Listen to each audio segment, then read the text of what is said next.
우리 찬양 받으신 주님께 영광의 박수. 주님 감사합니다. 주님 감사합니다. 귀한 찬양해 주신 할렐루야 찬양대 그리고 관현악 단원들 감사합니다. 지난 한 주간 많이 추웠습니다. 한 주간 평안들 하셨습니까? 추운 날씨에 주 앞에 나와 예배드리는 여러분 모두에게 오늘도 하나님의 하늘문 여시고 은혜 주실 줄 믿으시기 바랍니다. 오늘 여러분에게 증거할 말씀의 제목은 시작 성령의 임하심과 권능. 이런 제목의 말씀을 증거할 때 성령 충만한 분들은 더 성령 충만하시고, 아직 성령 충만이 뭔지 모르시는 분들은 성령 충만한 은혜가 있기를 축복합니다. 아멘. 부모님들은 마지막 세상을 떠나기 직전에 자녀들에게 가장 좋은 것을 다 주고 세상을 떠나고 싶을 것입니다. 아마 여러분도 마찬가지일 겁니다. 만약 부모님이 예수님도 안 믿고 믿음 없는 부모님이라면 마지막에 자녀들에게 무엇을 물려주고 싶겠습니까? 얘들아, 논과 밭은 아무개가 같고 저 빌딩과 집은 건물은 누가 갖고 은행에 돈은 누가 얼마씩 나누어 갖고 이런 거 나눠주느라 정신이 없을 겁니다. 그런데 믿음 좋은 부모님이 세상을 떠날 때는 자녀들을 모아놓고 마지막 유언을 한다면 여러분 무슨 유언을 하시겠습니까? 뭐 복잡한 거 없습니다. 정말 부모님이 예수님 잘 믿고 믿음 좋은 부모님이라면 자녀들에게 마지막 한마디 유언을 할 것입니다. 뭐라고 하시겠습니까? 얘들아, 예수님 잘 믿어야 된다. 예수님 잘 믿어야 된다. 여러분 그 유언하지 않겠습니까? 왜? 예수님 잘 믿으면 나머지 모든 만사가 형통하기 때문입니다. 이처럼 부활하신 예수님이 이 땅에 40일을 계시다가 하늘로 승천하시면서 마지막 제자들에게 유언과 같은 말씀을 남겨주셨는데 그 말씀이 뭐예요? 얘들아, 예루살렘을 떠나지 말아라. 그리고 아버지가 약속하신 것을 기다리라. 그러면 너희가 몇 날이 못 되어 성령으로 세례를 받으리라. 그러면 제자들이 뭐라고 대답을 해야 됩니까? 예, 주님 알겠습니다. 우리가 주님 분부대로 예루살렘을 떠나지 않고 아버지가 약속하신 성령이 오기까지 기도하며 기다리겠습니다. 이렇게 대답해야 되잖아요. 그런데 제자들이 동문서답합니다. 예수님은 지금 너희가 성령 세례 받을 때까지 기다리라고 말씀했더니 제자들이 하는 말이 주여 이스라엘을 회복하심이 이때니까, 이런 전혀 엉뚱한 대답을 한단 말입니다. 여러분, 물론 그 당시 이스라엘은 로마의 속국이었습니다. 로마에게 주권을 빼앗겼습니다. 그러니까 주권이 없는 나라였어요. 그러니까 이스라엘이 독립하는 것도 시급한 문제임에는 틀림이 없습니다. 그러나 예수님이 볼 때는 세상 나라가 독립하는 것도 중요하지만 그보다 100만 배, 1000만 배 더 시급하고 중요한 것이 너희가 성령으로 세례 받는 것이라고 말씀하고 있습니다. 제자들은 성령으로 세례받는 거에 별 관심이 없었습니다. 어떻게 하면 세상 나라가 독립할 것인가, 어떻게 하면 이 세상 나라가 잘 될 것인가, 그것에 관심이 많았습니다. 그러나 주님은 그것도 중요하지만 더 중요한 것은 너희가 성령으로 세례받는 것이 중요하다고 말씀하십니다. 답답한 예수님이 제자들에게 이렇게 말씀하십니다. 얘들아, 때와 기한은 아버지께 속했으니 이스라엘이 독립하는 것은 아버지께 속한 것이다. 그러므로 그것은 아버지께서 자기의 권한에 두었으니 너희의 알 바가 아니다. 이스라엘이 독립하는 것 때가 되면 하나님이 허락하실 것이다. 그러나 그때는 아버지께 속했다. 너희는 하나님께 그것을 맡기고 오직 성령으로 충만받기를 기도하라고 말씀하시는 것입니다. 너희가 오직 성령이 너희에게 임하시면 너희가 권능을 받고 예루살렘과 온 유대와 사마리아와 땅끝까지 이르러 내 증인되리라고 주님이 말씀하시는 거예요. 그렇습니다. 하늘로 승천하시는 예수님이 마지막 우리에게 유언과 같은 말씀을 남겨주셨는데, 그것이 바로 뭐냐? 우리가 성령으로 충만받는 것이 예수님의 소원이라고 말씀하십니다. 여러분, 성령님이 누구십니까? 하나님의 영, 그리스도의 영이라고 말씀하십니다. 성령을 바람이라고도 하고 영이라고도 합니다. 구약 성경엔 루아흐라는 단어를 썼고 헬라어에는 푸뉴마라는 단어를 썼어요. 하기오스 푸뉴마, 거룩한 영, 거룩한 바람 하면 그게 성령입니다. 성령님이 오시는 게 왜 중요한가? 성령님이 오셔야 우리가 예수님을 제대로 믿을 수 있습니다. 성령님이 오셔야 죄를 깨닫게 됩니다. 성령님이 오셔야 죄를 회개하게 됩니다. 성령님이 오셔야 마지막 하나님 앞에 심판받는 것을 두려워하게 됩니다. 성령님이 오셔야 진리를 알게 됩니다. 성령님이 오셔야 하나님의 영광을 위하여 살게 됩니다. 성령님이 오셔야 하나님 말씀이 아멘하고 믿어집니다. 성령님이 오셔야 천국과 지옥이 있음을 알게 되는 것입니다. 로마서 8장 9절, 만일 너희 속에 하나님의 영이 거하시면 너희가 육신에 있지 아니하고 영에 있나니 누구든지 그리스도의 영이 없으면 그리스도의 사람이 아니니라 그랬습니다. 여러분, 믿음도 두 가지 믿음이 있습니다. 첫째는 자기 지식으로, 자기 머리로 예수님을 믿는 사람이 있고요, 둘째는 성령이 임하여 성령의 능력으로 예수님을 믿는 사람이 있습니다. 둘은 비슷한 것 같지만 완전히 다릅니다. 무당도 두 종류라는 거 아십니까? 무당이 다 똑같지 않습니다. 학습 무당이 있고 박수 무당이 있습니다. 학습 무당이라는 것은, 야, 무당이 요새 돈 잘 번대, 그래서 책 보고 역술책을 보고 배워서 무당 노릇하는 사람들, 이건 무당도 가짜 무당이에요. 진짜 무당은 귀신이 씌워서 무당질하는 박수무당, 그게 진짜 무서운 무당이에요. 박수무당은 척보문합니다. 학습무당은 잘 모릅니다. 그냥 흉내내는 거예요. 학습무당이 어떤 짓 하는가? 자, 누가 무당집에 찾아오면 떠봅니다. 허허, 너희 집에 우환이 있어서 왔구나. 나도 그런 말은 하겠다. 우환이 없으면 거기 왜 가겠어요? 둘째, 떠봅니다. 너희 집에 대추나무 있지? 없는데요? 난 아파트 사는데요? 그러면 둘러칩니다. 대추나무 있었으면 큰일 날 뻔했어. 요게 학습무당이야. 돈 벌려고 하는 거. 그러나 진짜 박수무당, 귀신이 씌워서 무당질하는 박수무당은요, 속을 꿰뚫어 봅니다. 왜? 귀신이 알려주니까. 교인도 마찬가지입니다. 둘로 나눌 수 있습니다. 교회를 다녀도 놀이 삼아, 귀경 삼아 왔다리 갔다리 하는 교인이 있고요, 둘째는 목숨 걸고 생명 바쳐 교회 다니는 사람이 있습니다. 둘은 완전히 다릅니다. 신앙도 두 가지입니다. 어떤 사람은 인본주의 신앙, 신앙이 자기 중심이요, 내가 왕인 사람이 있고, 둘째는 신본주의 신앙, 하나님 중심, 하나님이 주인으로 모시고 신앙생활하는 사람. 인본주의 신앙과 신본주의 신앙은 완전히 다릅니다. 그리스도인도 두 종류가 있습니다. 첫째는 육적인 그리스도인이요, 둘째는 영적인 그리스도인입니다. 육적인 그리스도인은 영에 관해서 모릅니다. 성령도 모릅니다. 영적인 그리스도인은 성령 충만한 그리스도인, 영의 세계를 아는 그리스도인입니다.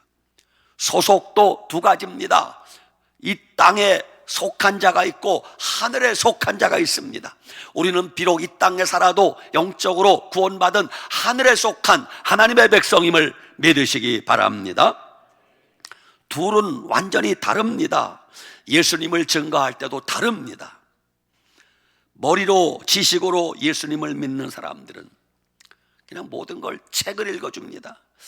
예수님이 계신데 베들레헴에 태어나셨고 십자가 지시고 죽으셨고요. 그분이 우리의 구속주라고 합디다. 믿을래면 믿고 말래면 마세요. 확신도 없고 그저 열정도 없고 아무것도 없습니다. 그런데 가슴에 성령이 거하는 자는 똑같은 예수님을 전해도 다릅니다. 뭔가 간절함이 있습니다. 호소력이 있습니다. 절박함이 있습니다. 예수님 믿으셔야 됩니다. 예수님 안 믿으면 큰일 납니다. 예수님 밖에는 구원자가 없습니다. 예수님 통하지 않고는 천국 갈 수 없습니다. 누가 진짜 같습니까? 천국과 지옥을 전해도 두 종류가 있습니다. 어떤 분은 천국과 지옥을 얘기하는데 아무런 확신도 없고 믿음도 없고 열정도 없고 천국이 있습니다. 계시록에 천국을 이야기하는데 어쩌고 저쩌고 갈래면 가고 말래면 말고 네 맘대로 해라. 그런데 어떤 사람은 밑도 끝도 없이 소리부터 지릅니다. 여러분 지옥 가면 안 됩니다. 예수님 믿어야 천국 갑니다. 여러분 지옥에 한 번 들어가면 영원히 나오지 못합니다. 여러분 그런데 예수님 믿어야 지옥 가지 않고 천국 갈 수 있습니다. 여러분 누가 진짜라고 생각하십니까? 복음을 전하는데 확신도 없고 열정도 없고 간절함도 없고 호소력이 없다면 그건 가짜예요. 진짜는 문법이 틀리고 앞뒤가 안 맞아도 간절함이 열정이 있는 사람이 진짜라고 할 수 있습니다. 여러분 박용교 목사님 천국과 지옥 간증 들어보세요. 박영문 장로님 지옥 간증 들어보세요. 그냥 밑도 끝도 없이 얼마나 소리를 지르는지. 박용교 목사님은 얼마나 소리를 지르면서 여러분 지옥 가면 안 된다고 외쳤는지 탈장이 되어서 장을 수십 센치 잘라낼 정도였다고 합니다. 왜? 그렇게 지옥이 한 번 가면 나올 수 없고 무서운 곳이라는 것입니다. 오직 성령이 아니면 우리가 예수님을 잘 믿을 수 없습니다. 그래야 말세는 성령으로 충만함을 받아야 되는 것입니다. 둘째, 오직 성령이 너에게 임하시면 권능을 받고, 뭘 받고? 권능을 받고. 여러분 권능이 무엇입니까? 권능이란 헬라 단어는 두나미스라는 단어를 썼습니다. 권세와 능력이라는 뜻입니다. 여러분 고속도로에 덤프트럭이 막 20톤 30톤짜리 덤프트럭이 지나갑니다. 그거 아무도 막을 수 없습니다. 여러분 그 거대한 덤프트럭을 누가 막는가? 경찰관이 제복을 딱 입고 호루라기를 입에 물고 손가락 하나 가지고 호루룩 끽 쓰는 거요. 왜? 나라에서 경찰관에게 부여한 그 권세와 능력을 가지고 100km 이상으로 달려오는 덤프트럭을 너 과속했다 임마 호루룩 끽 하면 쓰는 거요. 이게 권세와 능력입니다. 여러분 두나미스라는 권능이라는 단어에서 다이나마이트라는 단어가 생겼고요, 다이나믹이라는 단어가 생긴 거예요. 여러분 예수님 믿고 구원받은 성령 충만한 백성에게는 다이나마이트 같은 폭발력이 있고 다이나믹한 역동력, 생명력이 있는 것입니다. 그리스도인은 비실되면 안 됩니다. 나이가 들어서 육신은 연약해져도 우리는 날마다 새하늘과 새 땅을 바라보며 우리의 영혼은 점점 더 강해져야만 하는 것입니다. 성령 충만한 그리스도인이 받아야 될 권능이 어떤 권능입니까? 성령 충만한 그리스도인은 기도의 권능을 받게 됩니다. 전도의 권능을 받게 됩니다. 믿음의 권능을 받게 됩니다. 말씀의 권능을 받게 됩니다. 하늘의 권능, 영적인 권능을 받게 됩니다. 마귀 권세를 짓밟는 권능을 주십니다. 뱀과 전갈을 밟는 권능을 주십니다. 무슨 독을 마실지라도 해를 받지 않는 권능을 하나님이 주시는 것입니다. 권능 중에 가장 큰 권능이 뭔 줄 아세요? 하늘의 별을 따오는 것이 아니라 어떤 일에도 오래 참는 권능, 그것이 가장 큰 권능입니다. 초대교회 성령 충만했던 사도들은, 제자들은 복음을 부끄러워하지 않았습니다. 가는 곳곳마다 복음을 담대하게 전했습니다. 사도들의 삶에는 다이나마이트 같은 폭발력이 있었습니다. 사도들의 삶에는 다이나믹하고 역동적인 힘이 있었습니다. 제자들은 복음을 전하다가 감옥 떠나드는 것을 두려워하지 않았습니다. 제자들은 복음을 전하다가 매를 맞고 핍박당하고 쫓겨나고 여러분 어려움을 당해도 전혀 그것 때문에 여러분 뒤처지지 않았습니다. 제자들은 굶주림과 죽음을 영광의 면류관으로 알았습니다. 오직 성령이 너에게 임하시면 너희가 권능을 받고, 세 번째, 예루살렘과 온 유대와 사마리아와 땅끝까지 이르러 내 증인이 되리라 그랬어요. 여러분, 증인이 뭐예요? 나는 보았습니다. 나는 들었습니다. 내가 그 현장에 있었습니다. 내가 본 대로, 내가 들은 대로, 내가 거기서 있었던 그대로 사실을 증거하는 거예요. 예수님이 채찍에 맞는 걸 내가 보았습니다. 예수님이 십자가에서 못 박혀 죽는 현장에 내가 있었습니다. 예수님이 가시면류관 쓰시고 피 흘리는 거 내가 보았습니다. 예수님이 부활하신 걸 내가 보았습니다. 예수님이 하늘로 승천하신 걸 내가 보았습니다. 예수님이 성령님을 보내주신 걸 내가 맛보았습니다. 이게 증인이요, 증인. 증인, 마르투레스라는 단어를 썼어요. 마르투레스라는 단어에서 순교자, 마터라는 단어가 나왔습니다. 여러분, 사도행전에 보면 제자들이 복음을 전할 때 반복되어 나오는 말씀이 있어요. 그들이 예수는 그리스도라 담대히 증거하니라. 어떻게 증거했다고요? 담대히.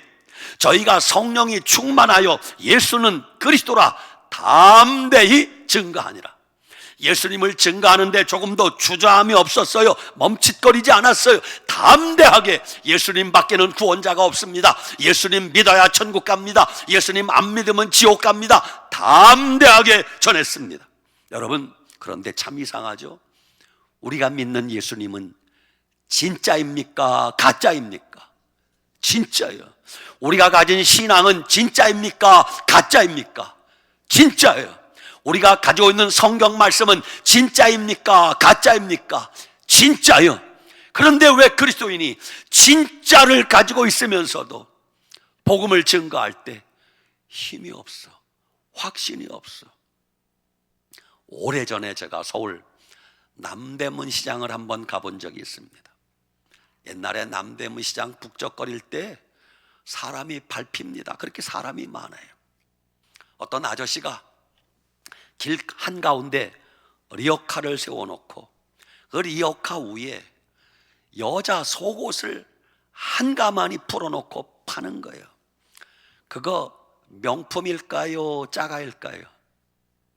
짜가요. 여러분도 알잖아. 근데 그 아저씨가 얼마나 그 싸구려 여자 속옷을 파는데 확신 있게 파는가 하면, 미안해요, 여러분이 기억하려고, 그 아저씨가 여자 빤스를 머리에다가 탁 뒤집어 쓰고, 여자들 이것을 남자가 가슴에다가 탁 차고 박수를 치면서, 자, 일본의 와코로 제품보다 더 좋은 속옷이 왔습니다. 10,000원에 4장, 말 잘하면 5장 줍니다. 막 박수치고 그렇게 파는데 지나가는 아줌마들이 발걸음을 다 멈춰요. 왜? 재미있으니까, 확신이 있으니까. 그래서 달려들어서 리어카에서 뒤적거립니다. 이게 몇이냐, 내한테 맞냐 안 맞냐, 이거 내가 먼저 집었다, 손대지 마라. 불티나게 팔립니다. 여러분, 가짜 제품도 확신 가지고 팔면 팔려요. 하물며 우리는 진짜이신 예수님, 진짜이신 성경 말씀, 진짜이신 믿음을 가지고 있는데 왜 이렇게 확실히 없어요? 여러분, 담대해야 됩니다. 오직 성령이 너에게 임하시면 너희가 권능을 받고 예루살렘과 온 유대와 사마리아와 땅끝까지 이르러 내 증인 되리라 그랬어요. 성령이 임하면 권능을 받는다. 너희가 예수의 증인 된다고 했습니다. 여러분은 지난 한 주간 살면서 언제 예수님을 전해 보셨습니까? 매일 1시간 기도하고 매일 한 번 전도하는 게 목표인데, 한 번이라도 예수님 전해 보셨습니까? 한 번이라도 예수님 자랑해 보셨습니까? 한 번이라도 예수님을 소개해 보셨습니까? 그게 없다면 내 믿음은 지금 식은 거예요. 만약 여러분이 직장 생활을 수십 년을 하고, 만약 여러분이 그 동네에서 수십 년 살았는데 여러분의 직장 동료가 여러분이 살고 있는 아파트 단지에서 여러분을 댁도 교회 다녀요? 이거 몰랐네. 댁이 교회 다녔어요? 몰랐네. 여러분이 정말 쥐도새도 모르게 신앙생활 했다면 여러분이 신앙생활 잘한 걸까요? 못한 걸까요? 대답 좀 해보소. 어떻게 내가 예수님 믿는 것을 그렇게 깜쪽같이 속일 수 있을까? 아무도 몰라. 여러분, 새세대기 결혼하고 때가 되면 새 생명을 잉태하면 배가 불러옵니다. 감출 수 있어요? 점점 더 배가 불러옵니다. 감출 수 없어요. 왜? 새 생명이 잉태되어 있는데, 내 속에 예수 그리스도 새 생명이 있는데 감출 수 없어요. 가는 데마다 전해야 되고, 가는 데마다 소개해야 되고, 가는 데마다 예수님을 전하고 싶어 견딜 수 없어요. 저는 지난 주간 여러분의 기도로 포항로에 임원 수련회 좀 따뜻한 나라 다녀왔습니다. 거기는 25도야. 여기 오니까 영하 7도야. 30도 차이 나니까 견딜 수가 없어요. 막 따뜻한 나라 가니까요, 한 번도 기침 안 했어요. 부산 김해공항 도착하니까 도착하자마자 기침이 나오는 거예요. 참나. 한 번은 저녁 늦게 제 아내하고 길거리 나갔습니다. 어떤 베트남 여성 둘을 만났습니다. 내가 말을 할 줄 알아야지. 베트남 말을 한마디도 못 찾아요. 두 마디는 배웠어요. 인사한 말. 오다가 또 벌써 까먹었네. 말을 할 줄 모르니까 핸드폰을 찾았어요. 그래서 베트남 찬송가를 틀었어요. 나오더라고요. 들어보라고. 베트남 설교를 들었어요. 들어보라고. 그렇게라도 전하고 왔어요. 여러분, 우리는 어딜 가든지 항상 예수 그리스도를 전하는 증인의 삶을 살아야 됩니다. 예수님을 전할 때 첫째는 말로써 전해야 됩니다. 둘째는, 요새는 말 가지고 안 돼. 삶으로 전해야 돼. 본보기가 되어야 돼. 그리스도인이 직장을 가든 어딜 가든, 아이고 저놈 새끼 못됐어 저거, 그런 소리 들으면 돼, 안 돼요? 절대 안 돼요. 여러분, 그런 소리 들으면 절대 전도문이 막힙니다. 그리스도인은 삶으로 복음을 전해야 되기 때문에 어디 가든, 저 사람 같으면 나 교회 다니고 싶어. 저 사람 같으면 나 저 사람이 다니는 늘사랑 교회 다닐 거야. 할렐루야. 그게 예수님을 증거하는 삶입니다. 여러분, 증인이란 말에서 순교자라는 단어가 파생되었어요. 초대교회 전도는 생사를 가르는 영적 전투입니다. 내가 전도하러 나가서 어떤 사람을 전도했어요. 그 사람이 내 말을 듣고 예수님 믿으면 그 사람도 살고 나도 사는 거예요. 그런데 내가 전도했는데 그 사람이 받아들이지 않아. 그래서 그 사람이 복음을 받아들이지 않으면 복음을 전한 나를 로마 당국에 고발하는 거예요. 그럼 나는 끌려가 죽는 거예요. 그러니까 그때는 전도가 목숨을 내거는 거예요. 사느냐 죽느냐. 그러니까 얼마나 절박하겠습니까? 그게 전도예요.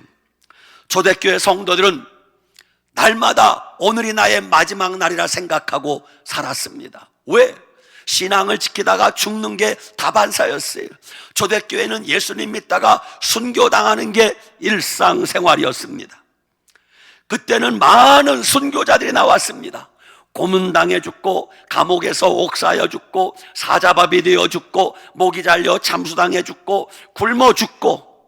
초대교회 성도들은 이렇게 목숨 내놓고 예수님을 믿었어요. 근데 지금은 우리가 사는 현대사회는 우리가 예수님 믿는다고 뭐 뒤에서 욕은 할지 모르지만 누가 때리기를 합니까? 누가 예수님 믿는다고 감옥에 가두기를 합니까? 누가 죽이기를 합니까? 우리가 순교하고 싶어도 순교할 수가 없어요. 그러나 오늘날은 순교의 양상이 조금 달라졌다고 알 수 있습니다. 내가 목숨을 바쳐서 순교할 수는 없지만 이렇게는 순교할 수 있잖아요. 순교라는 단어를 붙이기가 좀 죄송하지만 여러분, 예수님 믿는 분들은 순교하는 마음으로 조금 양보할 수 있어요, 없어요? 예배 마치고 갈 때 주차장에서 서로 먼저 가려고 대가리 뒤밀고 싸우지 말고, 그것도 못하면 무슨 그리스도인이야. 형님 먼저, 아우 먼저, 좀 그래야지. 순교하는 마음으로 조금 손해볼 수 있어요, 없어요? 그것도 못하면서 무슨 예수님을 믿는다고 해. 순교하는 마음으로 희생할 수 있어요, 없어요? 그것도 못하면서 양보도 안 하고 손해도 안 보고 희생도 안 하면서 입만 열면 주여 나를 순교의 제물로 써주시옵소서. 말만 잘해, 말만 잘해. 여러분, 그러면 안 돼요. 제가 오래전에 성막 세미나, 같은 목사님이 강의하는 세미나를 제 기억으로는 5번 이상 갔어요. 참 귀한 목사님이에요.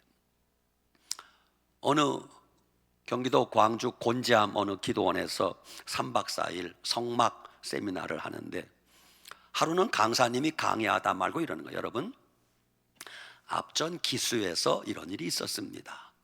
그 세미나는 목사님이 세미나 강사료도 안 받아, 밥값도 무료, 잠자는 것도 무료, 그냥 10,000원짜리 책만 한 권 사면 돼. 밥도 얼마나 잘 나오는지 그 교인들이 막 호텔 뷔페 저리 가라 할 정도로 막 최고의 음식을 차려서 잠도 공짜, 밥도 공짜, 강의도 공짜, 10,000원짜리 책만 한 권 사면 3박 4일 은혜 받는 거예요. 좋아요, 나빠요? 신나죠.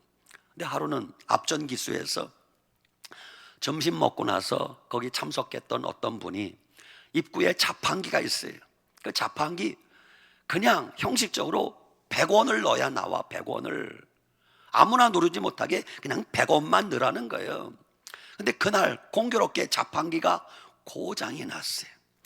그러자 그 자판기에 100원을 집어넣고 돈을 떼인 사람이, 관리집사! 이 기도원의 관리집사 누구야? 나와! 얼마나 관리집사를 야단을 쳤던지, 이 자판기가 내 돈 100원 떼먹었다고, 이 자판기가 내 돈 100원 떼먹었다고, 아멘 하지 마라. 자판기가 내 돈 100원 떼먹었다고 관리집사를 얼마나 야단을 쳤는지. 관리집사가 기도원 원장 목사님을 찾아와서 뚝뚝 눈물 흘리면서, 목사님 다 때려치고 싶어요. 세상에 그럴 수가 있어요? 이런 일이 있었다는 거예요. 그러면서 그 강사 목사님이 그래요. 여러분, 그놈한테 내가 3박 4일 강의해주고 최고급 밥 먹여주고 잠재워주고 돈 한 푼 안 받았는데 100원짜리 하나 자판기가 고장나서 돈을 먹었다고 관리집사를 펑펑 울게 만들었습니다. 여러분, 나는 그런 새끼가 교인이라는 게 믿어지지 않습니다. 여러분, 교인이 그러면 안 되잖아요. 예수 그리스도를 위한 순교의 제물 되겠다고 하시는 분들 잘 들어요. 여기 학생들 계시면, 학생들은 학교에서 공부 열심히 하는 게 순교자 되는 거예요. 인간들이 아멘도 안 하네. 따라합시다. 공부 열심히 하는 게 순교자 되는 거다. 아멘 했어? 어른들 잘 들으세요. 직장에서 성실하게 직장생활 최선 다해서 근무하고 일하는 것, 그게 순교자 되는 것입니다. 가정에서는 아내들이여 남편을 하나님같이 사랑하는 것, 그게 순교의 제물 되는 겁니다. 왜 여자는 아멘 안 하고 꼭 남자가 해? 우리 교회는 하여튼 희한해. 그렇습니다. 성령 충만 받으면 주님이 약속하기를 너희가 권능을 받을 것이라 그랬어요. 여러분, 성령 충만하여 권능을 받으시기 바랍니다. 기도의 권능도 받고 말씀의 권능도 받고 믿음의 권능도 받고 영적인 권능, 하늘의 권능을 받으시기 바랍니다. 그러면 피 묻은 예수 그리스도의 증인이 될 수 있습니다. 담대하게 예수님을 증거할 수 있습니다. 그러면 순교의 길도 갈 수 있는 것입니다. 사랑하는 여러분, 한 주간 매서운 추위 속에 살아가면서 성령 충만을 위하여 기도하시기 바랍니다. 걸어가면서도 주여 성령 충만하게 하시옵소서. 운전하면서도 성령 충만, 일하면서도 성령 충만을 사모하시기 바랍니다. 주여 권능 있는 그리스도인의 삶을 살게 하시옵소서 기도하시기 바랍니다. 여러분, 성령 충만한 그리스도인은 담대하셔야 돼요. 의기소침해하지 말고, 여러분 움츠러들지 말고 권능 있는 삶을 살아가시기 바랍니다. 세 번째, 누구를 만나든 예수 그리스도의 담대한 증인 되시기 바랍니다. 담대하라, 내가 세상을 이겼노라 주님이 말씀하셨어요. 두려워하지 말고 떨지 말고 때를 얻든지 못 얻든지 복음을 전파하기에 항상 힘쓰라고 말씀하셨습니다. 한 주간 살아가면서 성령 충만하여 담대하시고 권능 있는 삶을 사시고 예수 그리스도의 증인으로 살아가시기를 축복합니다. 아멘. 기도하겠습니다. 하나님 감사합니다. 예수님의 마지막 소원이 우리에게 성령 충만 주시는 것임을 알았습니다. 주여, 우리에게 성령 충만 주시어서 권능 있는 그리스도인의 삶을 살게 하여 주시옵소서. 날마다 담대하게 예수님을 증거하는 삶을 살게 하여 주시옵소서. 예수님 이름으로 축복하고 기도 올리옵나이다. 아멘.